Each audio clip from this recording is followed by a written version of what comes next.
ప్రభునందు ప్రియులారా, మీ అందరికీ ప్రభువైన యేసుక్రీస్తు నామమున శుభములు. ఆధ్యాత్మిక అనాకీయులను చంపివేద్దాం రండి. ఇశ్రాయేలీయుల గోత్రకర్తలు కానానును వేగు చూడడానికి వెళ్ళి అక్కడ కానాను దేశములో సంచరించినప్పుడు వారికి 3 అనాకీయులు కనిపించారు. ఈ విషయము మనము సంఖ్యాకాండము 13 అధ్యాయము 22వ వచనములో చదువుతాం. వారు దక్షిణ దిక్కున ప్రయాణము చేసి హెబ్రోనుకు వచ్చిరి. అక్కడ అనాకీయులు అహిమాను, శేషయి, తల్మయి అనువారుండిరి. వేగు చూడటానికి వెళ్ళినటువంటి ఇశ్రాయేలు గోత్రకర్తలు హెబ్రోనులో నివసించే అనాకు కుమారులను చూశారంట. ఈ అనాకు కుమారుల పేర్లు, మొదటి వాని పేరు అహిమాను, రెండవ వాని పేరు శేషాయి, మూడవ వాని పేరు తల్మయి. ఈ 3 అనాకు యొక్క కుమారులు, అంటే నెఫీలీయులన్నమాట. మరో మాటలో చెప్పాలంటే రాక్షస సంతతి. ఈ 3 వారు సంఖ్యాకాండములో చూశారు. యెహోషువ గ్రంథము 15వ అధ్యాయం 14వ వచనములో ఆ భూమిని, హెబ్రోనును యెహోషువ కాలేబునకు ఇవ్వగా కాలేబు వారిని తరిమివేశాడు. యెహోషువ గ్రంథం 15వ అధ్యాయం 14వ వచనం. అక్కడ నుండి కాలేబు అనాకు యొక్క 3 కుమారులైన శేషయి, అహిమాను, తల్మయి అను అనాకీయుల వంశీయులను వెళ్ళగొట్టి వారి దేశమును స్వాధీనపరుచుకొనెను. ఇప్పుడు 3వదిగా వారిని చంపిన విషయాన్ని గురించినటువంటి వచనాన్ని చదువుతాను, వినండి. న్యాయాధిపతుల గ్రంథం 1వ అధ్యాయం 10వ వచనం. మరియు యూదా వంశస్థులు హెబ్రోనులో నివసించిన కానానీయుల మీదికి పోయి శేషయిని, అహిమానును, తల్మయిని హతము చేసిరి. ప్రియులారా, అనాకు ఒక నెఫీలీయుడు, అనగా ఒక రాక్షసుడు. ఇశ్రాయేలీలు ఎవరిని చూచి భయపడి ఆ దేశమును గూర్చి చెడ్డ సమాచారం చెప్పారో దానికి కారణము ఈ నెఫీలీయులే.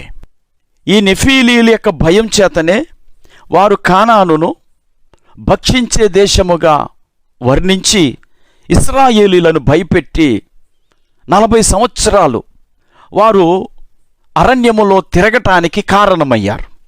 గనుక ఆ విధంగా ఇశ్రాయేలీలను భయపెట్టి ఇశ్రాయేలీలను దేవునికి వ్యతిరేకంగా తిరుగుబాటు చేయటానికి, ఇశ్రాయేలీలు అరణ్యములో రాలిపోవటానికి కారణమైనటువంటి ఈ 3 ఈరోజు క్రైస్తవ జీవితంలో క్రైస్తవ భ్రష్టత్వానికి కారణంగా కనబడుతున్నారు. వీరి యొక్క అర్థాలను మనం పరిశీలిస్తూ క్రైస్తవ్యములోనికి వచ్చి క్రైస్తవ్యములో వ్రేలుని క్రైస్తవ్యాన్ని భయపెట్టే ఈ క్రైస్తవ అనాకీయులను మట్టుబెట్టాల. ఎందుకు మట్టుబెట్టాలో ఈ 3 యొక్క పేర్లను, వాటి అర్థాలను పరిశీలిస్తే మనకు అర్థమవుతుంది. అహిమాను అనగా లిబరల్ అని అర్థం, ఉదారత. ప్రియులారా, క్రైస్తవ్యములో ఈరోజు ఉదారత చోటు చేసుకుంటోంది. బొట్లు ధరించటం, విగ్రహార్పితమైనవి తినటం, రాజకీయ కార్యక్రమాల్లో, ప్రచారాల్లో దైవ సేవకులు పాల్గొనడం, దేవత మరియు విగ్రహ ప్రతిష్ఠ కార్యక్రమాల్లో దైవ సేవకులు లేక దేవుని బిడ్డలు పాల్గొనటం, ఇవన్నీ కూడా క్రైస్తవ ఉదారతకు, లిబరల్ క్రిస్టియానిటీకి సాదృశ్యంగా ఉన్నాయి. కనుక ఈ ఉదారత చివరికి మనలను భ్రష్టులుగాను, దేవుని శక్తిని పోగొట్టుకునే వారిగాను చేస్తుంది. గనుక అహిమాను అనే ఉదారతను మనలో చంపివేయాల. ఇక 2వ వ్యక్తి శేషాయి అనగా 6 లేక తెలుపు అని అర్థం. లిల్లీ మొక్క 6 ఆకులేసి లిల్లీ పుష్పాన్ని ఉత్పత్తి చేస్తుందంట. 6వ దినమున మానవుడు చేయబడ్డాడు గనక 6 అనే సంఖ్య మానవునికి సంబంధించినది. 6 అంటే మానవుడు, తెలుపు అంటే నీతి, అంటే మానవ నీతి, స్వనీతి. ఇదే శేషాయి యొక్క అర్థం. ఈరోజు ప్రియులారా, ప్రతి ఒక్కరూ తమ స్వనీతిని గురించే మాట్లాడుకుంటూ ఉంటారు. నేను ఎన్ని రోజులు ఉపవాసం ఉన్నాను, నేను దేవునికి ఎంత పరిచర్య చేశాను, అంత పరిచర్య చేశాను, దేవునికి ఇన్ని కానుకలు ఇచ్చాను. ఇలాగూ ప్రతి ఒక్కరూ తమ స్వనీతిని చెప్పుకునేవారే కానీ దేవుని నీతిని గురించి ఈరోజు ఆలోచించేవారు కనబడటం లేదు. రోమిలికి రాసిన పత్రిక 10:3 ఏలయనగా వారు దేవుని నీతి నెరుగక తమ స్వనీతిని స్థాపింపబూనుకొనుచు దేవుని నీతికి లోబడలేదు. అందుకే దానియేలు ప్రార్థన చేస్తున్నాడండి. దానియేలు గ్రంథం 9:18 ఏమని ప్రార్థిస్తున్నాడంటే, నీ గొప్ప కనికరములను బట్టి మేము నిన్ను ప్రార్థించుచున్నాము గాని మా స్వనీతి కార్యములను బట్టి నీ సన్నిధిని నిలవబడి ప్రార్థించుటలేదు.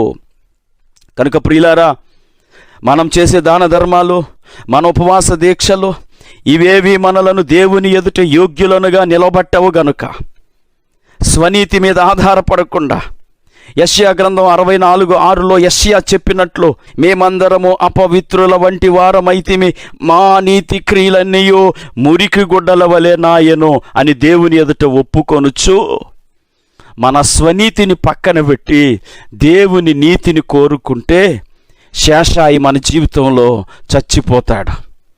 ఇక మూడవ మాట తల్మయి. తల్మయి అంటే నాగలి అనర్థం. ఇది స్వశక్తికి సాదృశ్యం. ఈరోజు చాలామంది తమ శక్తి ద్వారా ఏదో చేయాలని ఆశపడుతున్నారు.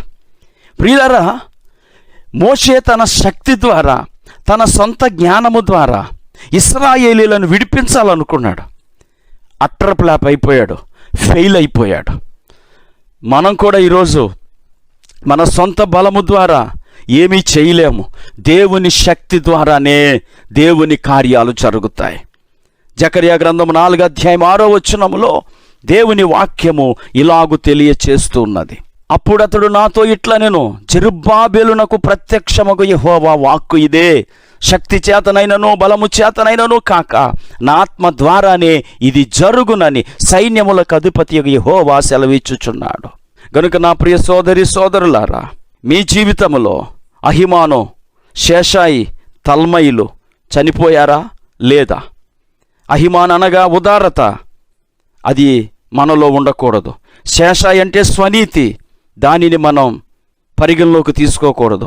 తల్మయి అంటే మన సొంత శక్తి, అది శాశ్వతం కాదు. కనుక ఈ అహిమాను, శేషాయి, తల్మయి అనబడిన ఆధ్యాత్మిక అనాకీలను చంపివేద్దాం. ప్రార్థన చేసుకుందాం. కృపా కనికరము కలిగిన మా తండ్రి, నీకు వందనాలు. ఇంతవరకు నీ వాక్యం ద్వారా మాతో మాట్లాడావు. మేమందరము మా స్వనీతిని, మా స్వశక్తిని, ఉదారతను విడిచిపెట్టి నిజ క్రైస్తవులుగా, నిజ విశ్వాసులుగా ఈ లోకంలో బ్రతుకుటకు కృప చూపమని యేసుక్రీస్తు నామమున ప్రార్థించి వేడుకుంటున్నాం తండ్రి. ఆమెన్.